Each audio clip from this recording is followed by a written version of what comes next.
Olá, irmãos, tudo bem com vocês? Vamos dar início mais uma vez ao nosso culto semanal aqui, culto de oração, de estudo bíblico, e eu quero começar pensando com vocês nessa noite sobre as promessas de Jesus, aquelas promessas que ele nos deixou na sua palavra, não é isso? E que sempre nos dão esperança para continuar, para prosseguir, apesar de qualquer coisa que venha acontecer nas nossas vidas. Nós vamos fazer agora a leitura de um texto bíblico lá na segunda carta de Pedro, quando ele mesmo começa escrevendo assim: Simão Pedro, servo e apóstolo de Jesus Cristo, aos que conosco alcançaram fé igualmente preciosa pela justiça do nosso Deus e Salvador Jesus Cristo. Graça e paz vos sejam multiplicadas pelo conhecimento de Deus e de Jesus nosso Senhor, visto como o seu divino poder nos deu tudo o que diz respeito à vida e piedade, pelo conhecimento daquele que nos chamou pela sua glória e virtude, pelas quais ele nos tem dado grandíssimas e preciosas promessas, para que por elas fiqueis participantes da natureza divina, havendo escapado da corrupção que pela concupiscência há no mundo. E vós também, pondo nisto mesmo toda a diligência, acrescentai à vossa fé a virtude, e à virtude a ciência, e à ciência a temperança, e à temperança a paciência, e à paciência a piedade, e à piedade o amor fraternal, e ao amor fraternal a caridade. Porque se em vós houver e abundarem estas coisas, não vos deixarão ociosos nem estéreis no conhecimento de nosso Senhor Jesus Cristo. 2 Pedro 1, de 1 a 8. Aqui no finalzinho diz: se em vós houver e abundarem estas coisas, que coisas são estas? A fé, a virtude, a ciência, a temperança, a paciência, a piedade, amor fraternal e caridade. Então não vos deixarão ociosos e nem estéreis no conhecimento de nosso Senhor Jesus Cristo. São as coisas que nós sempre devemos buscar em nossas vidas. Nós vamos ter ainda um momento de reflexão e de louvor também, porque a música que vem agora é uma música que todos conhecem, um hino do cantor cristão que chama Firme nas Promessas. E é assim que nós devemos estar sempre, firme nas promessas do nosso Deus, melhorando a cada dia, tentando alcançar estas coisas que foram ditas aqui no texto bíblico para melhorar a nossa vida, nosso conhecimento de Deus, o nosso dia a dia. Vamos cantar então Firme nas Promessas do meu Senhor.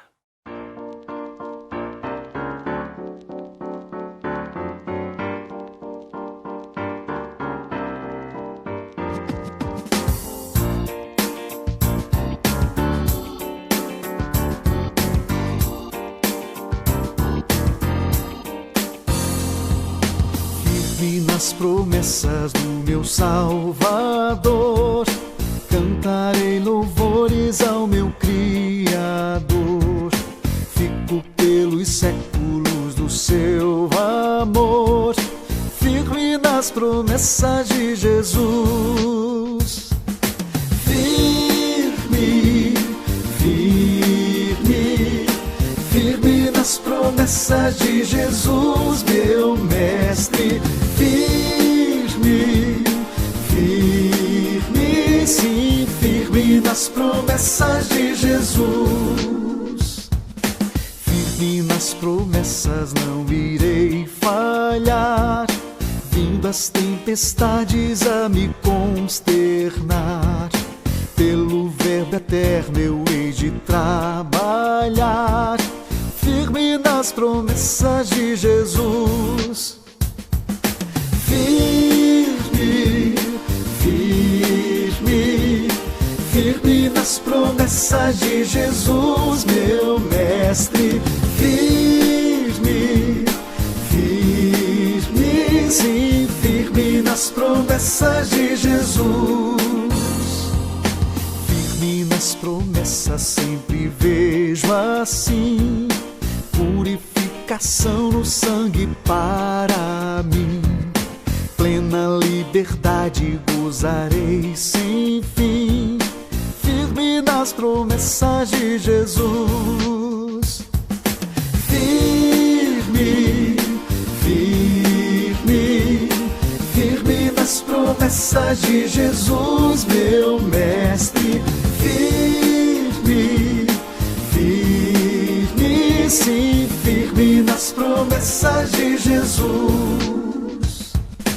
Firme nas promessas do Senhor Jesus, em amor ligado com a sua cruz. Cada dia mais alegro-me na cruz, firme nas promessas de Jesus. Firme, firme, firme nas promessas de Jesus, meu mestre. Firme, firme, sim, firme nas promessas de Jesus.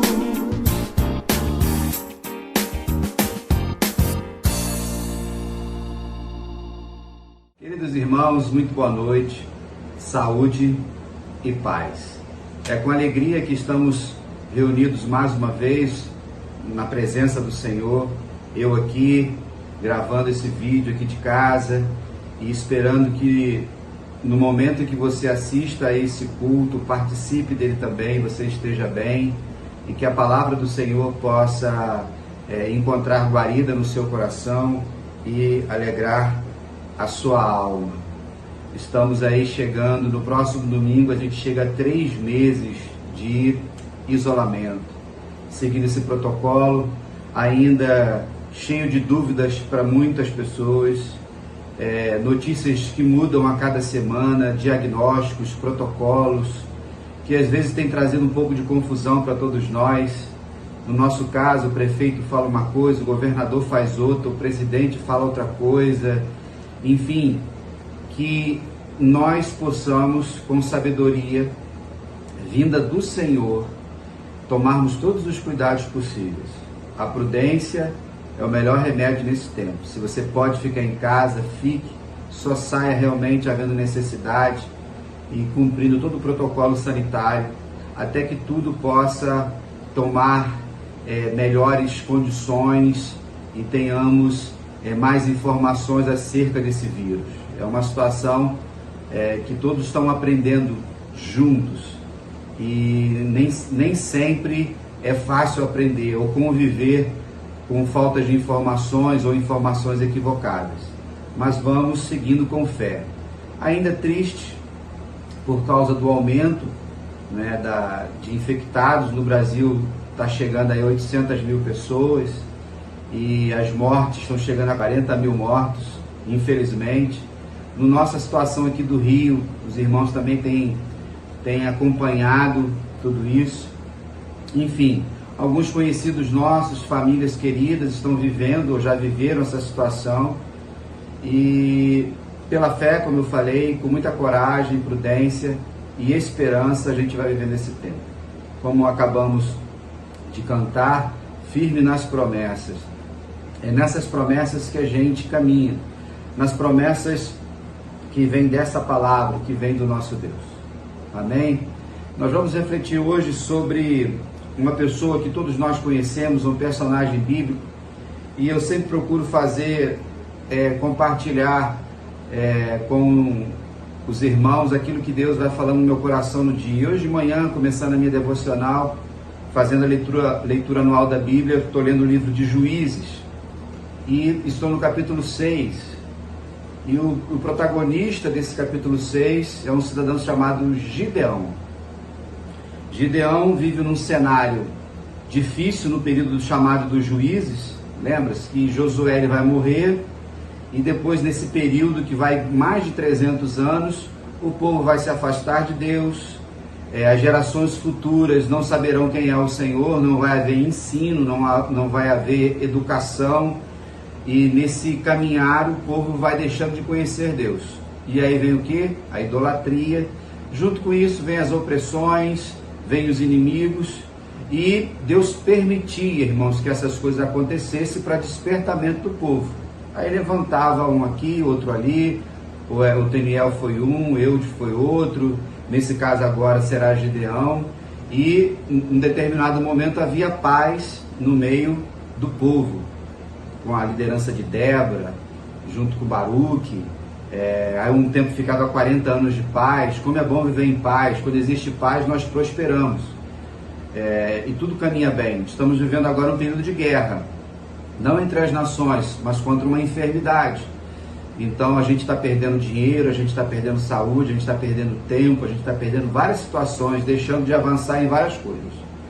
Mas nesse caso aqui era o povo que desobedeceu ao Senhor. O contexto aqui geopolítico era o povo oprimido pelos midianitas, né? E eles eram fortes nesse trabalho e oprimiam realmente o povo, né? E nessa caminhada, quando Deus permitia que essas nações vivessem, se tornassem mais fortes, o povo começava a refletir, entendendo, irmãos, que é Deus quem nos guarda, é Deus quem nos protege. Então Gideão, que era o menor da sua família, vai ser usado por Deus. Os medianitas, assim como outros em volta, durante 7 anos estavam oprimindo o povo, e eles ficavam entre as cavernas, as montanhas, tentando se proteger. E aí, quando plantava, chegava a época da colheita, os inimigos vinham. E o texto vai dizer, e queria que depois você pudesse ler aí capítulos 6, 7 e 8, né? E eu vou abordar apenas um aspecto, eu vou fazer um apanhado geral da vida dele. Nós vamos perceber que o povo vinha para tomar tudo, sobrepujar. Pegava a plantação, os animais deles comiam, pegava o gado deles também, e era tensão. Até que em determinado momento, a gente encontra isso no capítulo 6, nós vamos ver que Deus vai entrar em contato com Gideão. O povo começava a orar, começava então a clamar. E nesse momento você encontra Gideão malhando trigo no lagar. Aquilo que a gente sempre fala, Deus nunca chama desocupados. Deus chama sempre pessoas que estão trabalhando, fazendo alguma coisa, estão se desenvolvendo, estão num projeto, estão em atividade. A ociosidade, ela não faz parte da agenda daqueles que Deus quer usar. É um bom tempo que esse agora para a gente avaliar e reavaliar a nossa agenda diante de Deus e seguir diante dos propósitos dele. Mas é interessante que ele estava batendo trigo no lagar e não na eira. Lagar era lugar de vinho, quando você amassava as uvas para gerar o vinho. Era mais escondido. Era de propósito, para que eles pudessem não ser vistos depois de fazer a debulha, guardar então o trigo. E nesse momento Deus se revela para ele. Deus chega para ele e começa a falar com ele. No versículo 12 diz assim: o Senhor é contigo, homem valente. Mas no primeiro momento, irmãos, ele não se mostrou valente, não pertencia, o povo não vivia isso. A tribo a qual ele vivia, que era a mais pobre, ele era o menor da sua linhagem, da sua família, do seu sobrenome. Mas ali o anjo do Senhor já profetizava sobre a vida dele. O anjo do Senhor, Deus já foi lá com um propósito, de capacitar aquele homem, de revelar o poder dele lá na frente. E essa valentia não viria da força dele, como não vem da minha nem da sua, vinha do Senhor. Então toda a nossa vitória vem de Deus. Tudo que eu e você conquistamos, tudo que eu e você chegamos até esse momento que você me ouve, pertence ao Senhor. E quando eu e você cremos nisso, vivemos nessa ética, as coisas funcionam de uma forma bem melhor. Esse anjo do Senhor então fala com ele e começa a desenvolver esse diálogo. E irmãos, ninguém é forte o bastante para resolver nada sozinho. Eu na minha vida, você na sua. Algumas coisas a gente consegue, as outras coisas, tem outras coisas que a gente precisa do outro. Para dizer a verdade, na maioria das vezes nós precisamos das outras pessoas ao nosso lado. E aí a gente consegue resolver coisas pessoais, coisas familiares, nosso trabalho, na escola. mas as coisas de Deus, mais ainda precisamos do Senhor. Aquilo que Deus queria realizar, e nós sabemos por causa do texto, lembre-se que Gideão não sabia, e o anjo do Senhor não podia nem revelar para ele o que ia acontecer. Para pensar, se o anjo já fala para ele, aí que ele ia sair correndo de vez.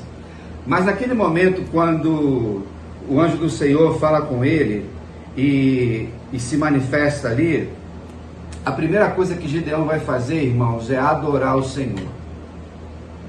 Ele então vai preparar um sacrifício, ele vai pegar lá, né, a farinha para preparar, vai preparar o cordeiro, vai preparar para oferecer ao Senhor. Nesta noite, o Senhor nos chama a atenção diante de como está a nossa vida de adoração, de como está a nossa vida na presença dEle. Eu e você precisamos sempre refletir sobre isso. Diante de determinados cenários, diante do que estamos vivendo, temos adorado ao Senhor ou estamos murmurando por causa desses problemas todos do Covid-19? A adoração é sempre importante porque ela nos fortalece, ela nos motiva e ela agrada ao coração de Deus, que é aquele que tudo pode fazer. Então ele vai adorar, prepara o sacrifício ali, faz o holocausto, o fogo do Senhor desce e consome como sinal de quê? De que Deus aceitou. Quando a nossa adoração é feita em espírito e em verdade, o Senhor sempre aceita. Já foi um ponto positivo, digamos assim, para Gideão entender que Deus tinha algo para ele. Só que, irmãos, todos nós temos limitações, todos nós temos falta de fé. E mesmo nessa primeira manifestação do anjo do Senhor, ele vai viver determinados momentos. Mas aqui a gente percebe, quando a gente olha para o Novo Testamento, quando Jesus vem, e um dos nomes de Jesus é Emanuel, Deus conosco, aqui já nos mostra também como Deus está sempre conosco, estava com o seu povo, mesmo que Deus estivesse permitindo que os medianitas, e assim como tantos outros povos na história de Israel, pudessem dominá-los, escravizá-los. Isso é algo que Deus faz para nos revelar e mostrar coisas importantes para a nossa vida. Mas diante da observância do que Deus mandou ele fazer, a primeira coisa que ele foi fazer, que a ordem veio, era ir na sua casa, destruir o ídolo a Baal, para que começasse uma reforma espiritual. E começou dentro da casa dele. Aí ele foi reunir alguns companheiros deles mais chegados, foram lá, destruíram lá o ídolo de Baal, e de manhã então, quando todo mundo viu, começou aquele alvoroço, e começaram a querer saber quem era, até que Joás, que era o pai de Gideão, entra na história, e diz assim, já que ele é Deus, já que Baal é Deus, deixa que Baal resolva essa situação, e destrua aquele que destruiu a sua imagem. É interessante que Joás creu. Assim como Gideão creu, o pai já creu, e ali já começou esse movimento de destruir a idolatria, a prostituição, a promiscuidade religiosa que existia no meio do povo, que era a causa da opressão. Então, vale a pena eu e você refletirmos que, dependendo de nós, dentro da nossa casa tem que haver adoração ao Senhor. Dependendo de nós, não pode haver idolatria, não pode haver, irmãos, corrupção, mentira, tudo que desagrada ao Senhor. Então a minha casa, como a sua, no dia de hoje, precisa estar em paz. Talvez na sua casa todos sejam convertidos, aleluia por isso, e vocês vivem num ambiente de adoração e louvor. Talvez dentro do seu lar nem todos sejam, e aí existam divergências. O que você faz? Caminha com fé. O que depender de você, na palavra do Senhor, sempre. Então, nós precisamos tomar decisões. E nesse momento, Gideão já começa. E influenciou o seu próprio pai naquilo que precisava resolver. Então, como nós precisamos viver o de Deus a cada dia, nos papéis que a gente desenvolve, precisamos ser fiéis.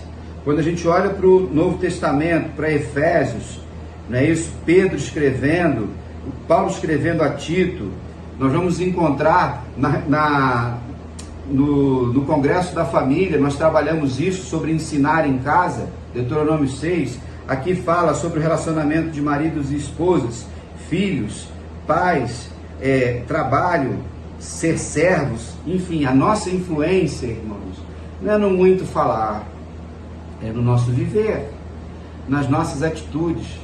Não importa, irmãos, quanto dinheiro tenhamos, qual cargo de autoridade, é só a gente olhar para a política brasileira, que é um grande exemplo de pessoas que têm autoridade, que estão na autoridade, mas não têm autoridade. Por quê? Porque a vida dessas pessoas, as ações dessas pessoas não demonstram isso na sua família, nos seus negócios, nos processos e várias tantas outras coisas. E, irmãos, quando Deus começou a continuar a obra na vida de Gideão, em determinado momento, ele pede a Deus sinal. E não é nenhum problema pedir sinais a Deus, para confirmar o nosso coração. E nós sabemos que ele pediu sinal de quê? De que se fosse tudo aquilo fosse de Deus realmente, ele ia deixar um novelo de lã do lado de fora, e durante a noite o orvalho ia cair sobre o novelo de lã, umedecer, mas em volta ia ficar seco. E assim Deus fez.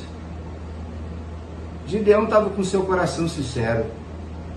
No dia seguinte, ele então, com o coração humilde, pedindo perdão a Deus, ele pede o oposto, que o novelo de lã ficasse seco e em volta o orvalho pudesse molhar.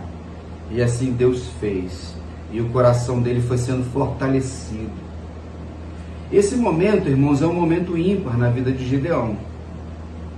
Eu tenho certeza que na sua história, assim como na vida, nós tivemos momentos como esses, que nós pedimos sinais de Deus, e Deus fez os sinais na lã, fez o sinal do orvalho, para que eu e você pudéssemos ir, ouvir, ou não ir, ou tomar decisões diferentes.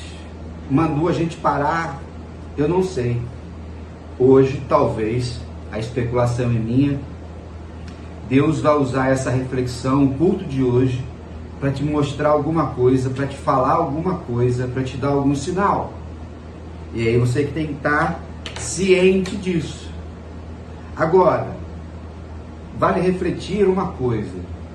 A proporção que a gente vai conhecendo Deus, a gente vai pedindo respostas para Deus, milagres para Deus, sinais para Deus, nós precisamos nos comprometer mais com Deus. Essa é a regra áurea do relacionamento com o Senhor. E a gente percebe que Gideão estava nesse propósito. E Deus respondendo, ele não podia recuar. Depois de Deus responder com o orvalho e com a lã, daria para ele dizer assim, não acredito mais? De forma nenhuma. E a gente percebe que isso seria algo maravilhoso na vida deles. Irmãos, o exército dos medianitas que Gideão ia enfrentar tinha 131 mil soldados. Quando Deus manda Gideão convocar os seus compatriotas, seus patrícios, não é isso? Foram 32 mil que se apresentaram para estar junto. Que coisa boa! Mesmo assim, era 4 por 1, se você fizer a conta. Cada soldado, cada homem da tribo do Senhor, da tribo de Israel, precisaria enfrentar outros. Mas aí, irmãos, nós conhecemos a história de que Deus manda que ele descarte algumas pessoas. O primeiro protocolo de descarte foi: quem é covarde pode ir embora. E aí, 22 mil raparam fora. Como existe gente frouxa e medrosa do nosso lado.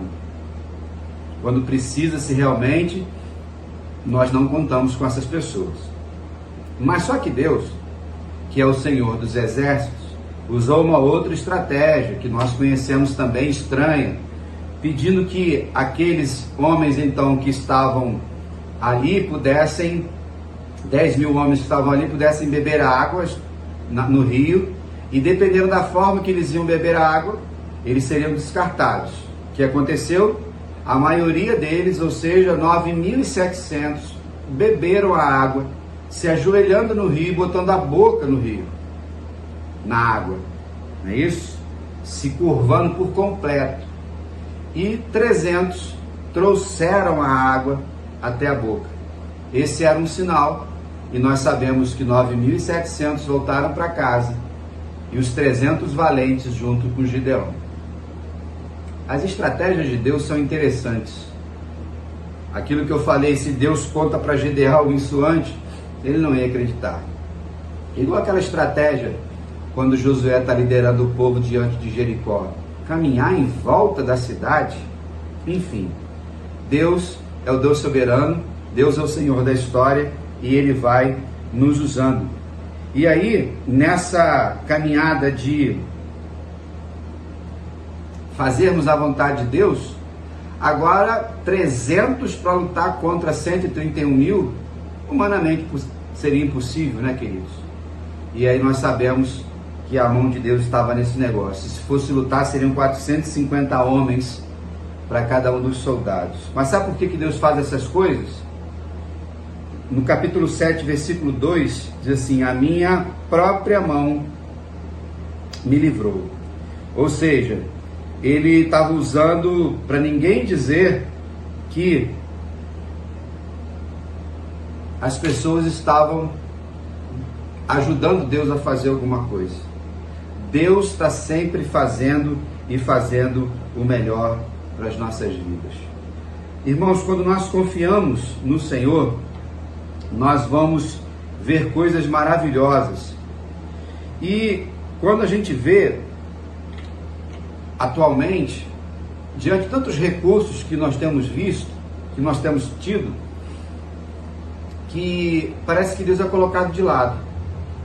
Mas tenho falado para os irmãos que nessa pandemia, que me permito usar metaforicamente como os medianitas, o vírus medianita, mesmo as pessoas com recursos, a própria tecnologia, estamos vendo a luta de todas as nações e países, quem está mais organizado, quem é mais competente, está conseguindo, mas mesmo assim, milhares de pessoas estão morrendo.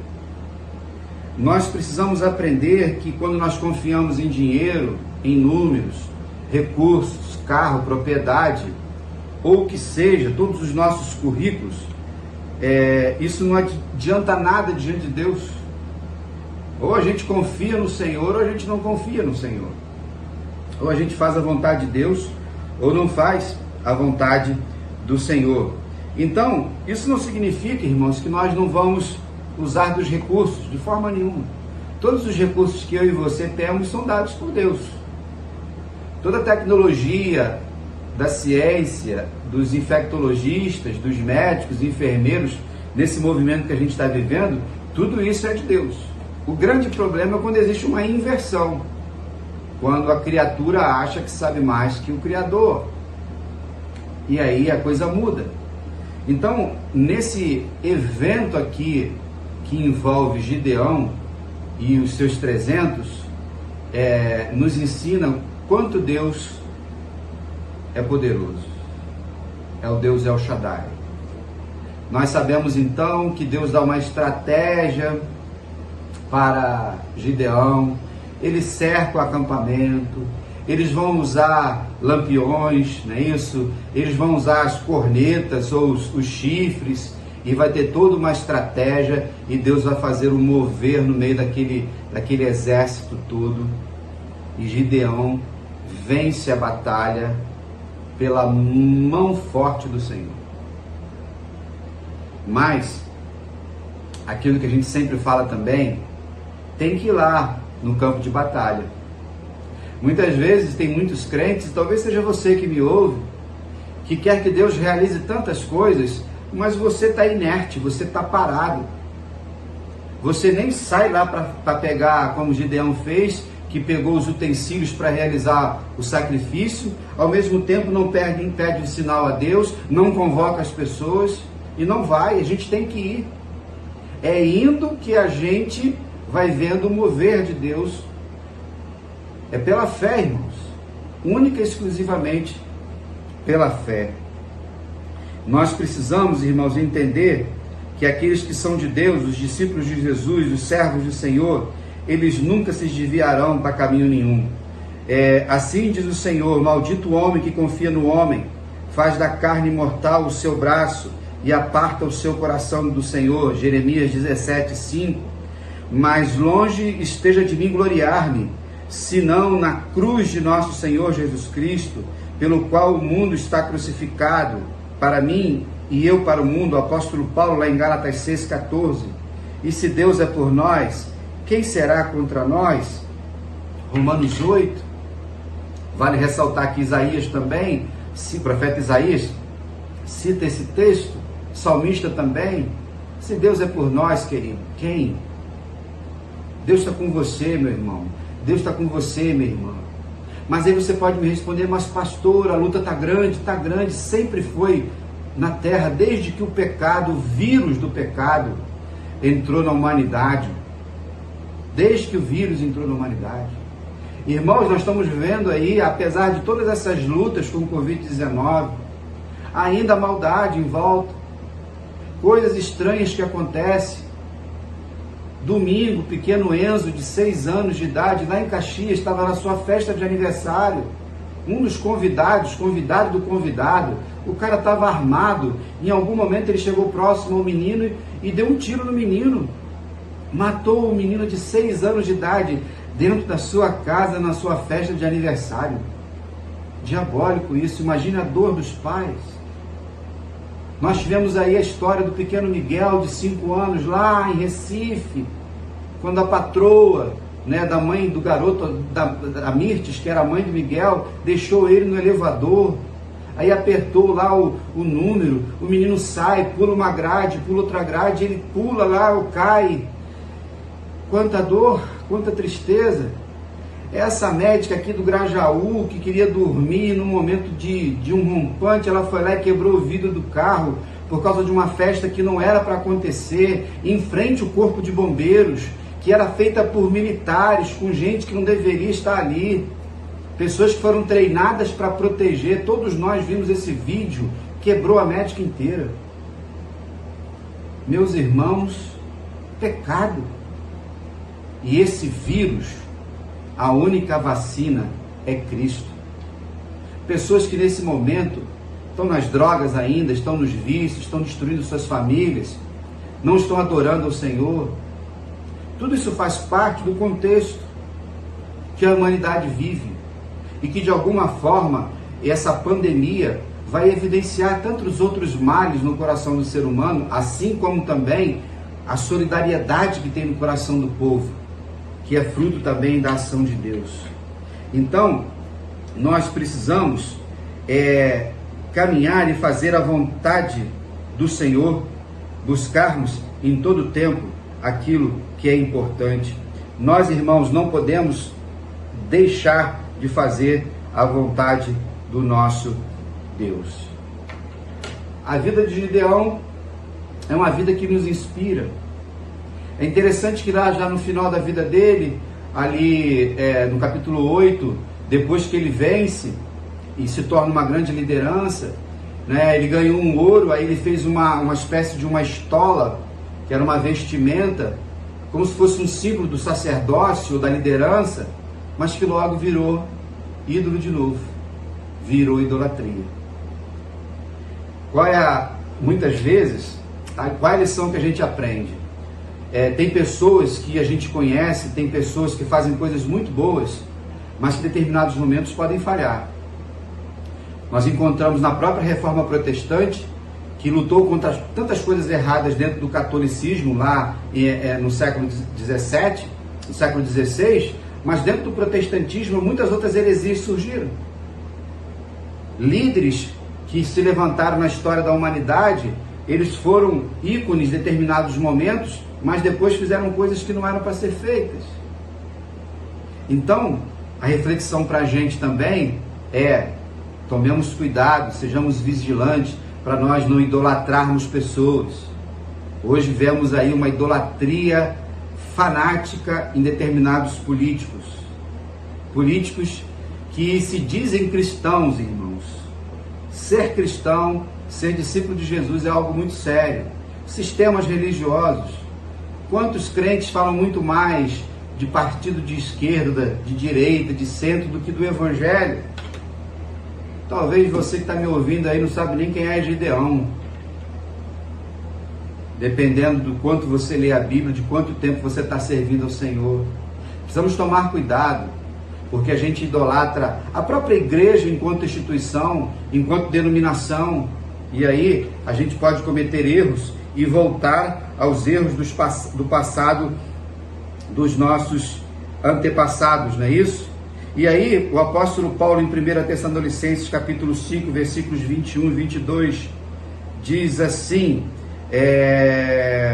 julgai todas as coisas, retende o que é bom, abstendo-vos de toda forma do mal. Então, nesse cenário todo que estamos vivendo, observe tudo com cuidado. Tudo que está acontecendo no mundo, faça passar pelo crivo da palavra do Senhor. Não seja bobo, não seja tolo, não importa quem seja. Os pastores aí, os oportunistas de plantão, os políticos de plantão, as outras lideranças, as nações, vamos com muito cuidado. Meus irmãos, Gideão nos ensina que é possível a gente fazer algo extraordinário pela fé. E vale ressaltar que lá no capítulo 11 de Hebreus, no versículo 32, o nome de Gideão é citado. Lá, naquele lugar tão importante de gente que acreditou. Precisamos continuar crendo. Precisamos continuar avançando. Não é na nossa autoconfiança, irmãos, não é na nossa inteligência, mas em fazer a vontade do Senhor. Nós não sabemos se Gideão era alto, se ele era forte, se ele era barbudo, cabeludo, careca, sem barba, a cor dos olhos ou o timbre da voz. Isso são apenas detalhes. O que a gente aprende aqui no dia de hoje é que Gideão, ele acreditou na revelação de Deus e teve a coragem de fazer coisas extraordinárias em nome de Deus. Em determinado momento, quando ele, lá no capítulo 8, versículo 23, quando algumas pessoas não estavam acreditando como deveriam, ele diz assim: o Senhor vos dominará. Então, irmãos, eu e você somos fracos, limitados. Como sempre digo, todos nós temos telhado de vidro. Não existe super-homem, super-mulher, super-crente, super-pastor, super-diácono, super-coordenador, super-maestro, super-ministro. Existem servos de Deus, existem Gideões dos nossos dias. Talvez Deus não vai usar nem a mim, nem a você para salvar a nação. Mas Deus pode usar a mim e a você para salvar uma pessoa.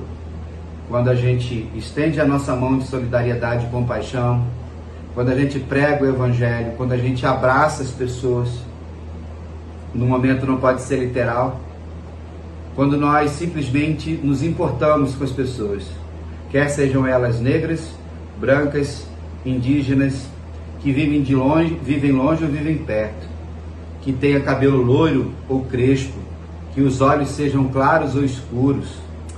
Ah, Senhor, tenha misericórdia de nós. Vamos aprender com Deus, irmãos, que Deus cuida de tudo e faz tudo por todos.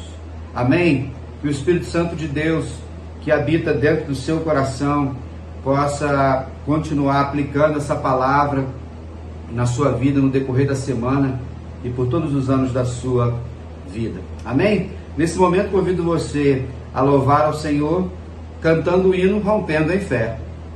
Correto? Nos vales, nas montanhas. Irmãos, creiam mais.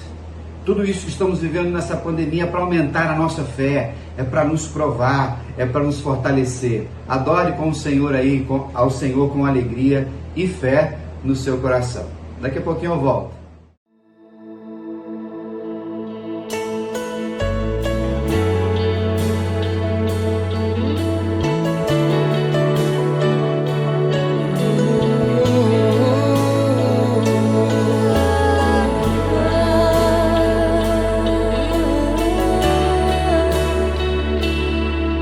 Cada vez que a minha fé é provada,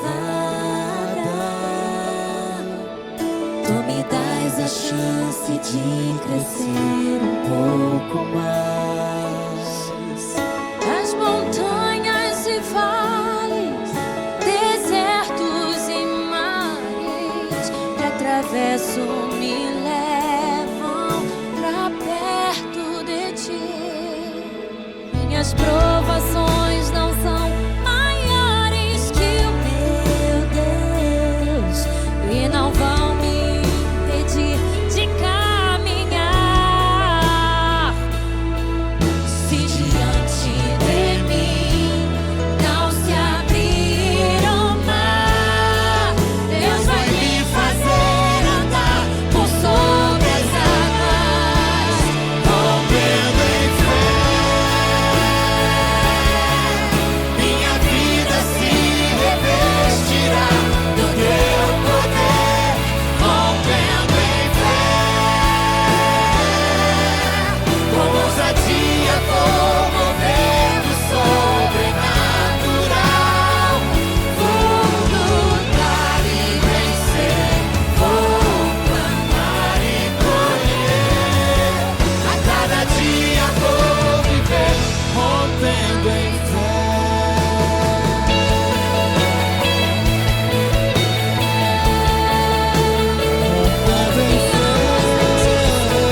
fé.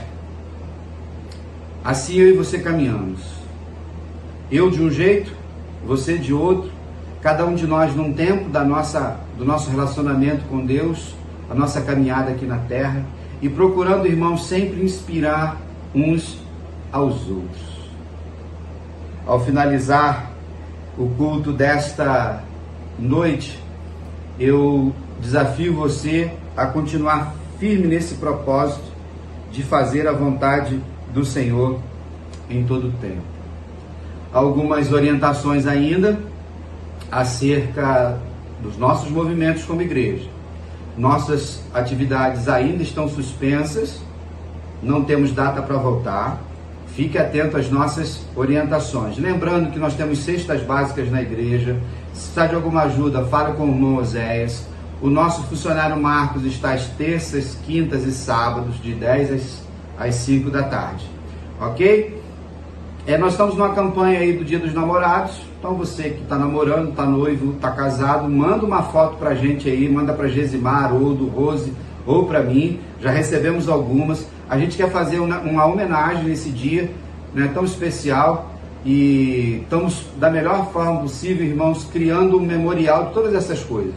Lá na frente, daqui a uns 10 anos talvez, quando tudo isso passar, e alguém que estiver lá na Pipa de Cascadura, se nós estivermos, aleluia, se nós não estivermos, outros estarão, se Jesus não tiver voltado, vão lembrar desse tempo da pandemia. E aí a gente vai procurar guardar um monte de coisas diante da criatividade que Deus foi dando para todos nós, para a gente celebrar a nossa fé. Então manda aí a sua foto de casal, ok? E também a foto ou um videozinho da quarentena criativa, aquilo que você conseguiu fazer nesse período. Lembrando que eu já estou com a minha geleia de jabuticaba. Daqui a pouquinho eu vou fazer outra coisa, mas estou me preparando ainda para ficar tudo certinho, ok? Continue orando pelos outros, queridos, intercedendo pelos outros, de tudo que está acontecendo. Vamos nos comunicando, vamos ligando, mandando mensagem, e sabendo que o nosso Deus, que é o Deus Todo-Poderoso, Ele está no controle absoluto sobre todas as coisas. E como nós cremos nele, e Ele revelou essa verdade para mim e para você, a gente caminha pela fé. Tá bom? Bom restante de semana, e permitindo Deus, a gente se vê mais lá na frente. Até lá. Fica na paz.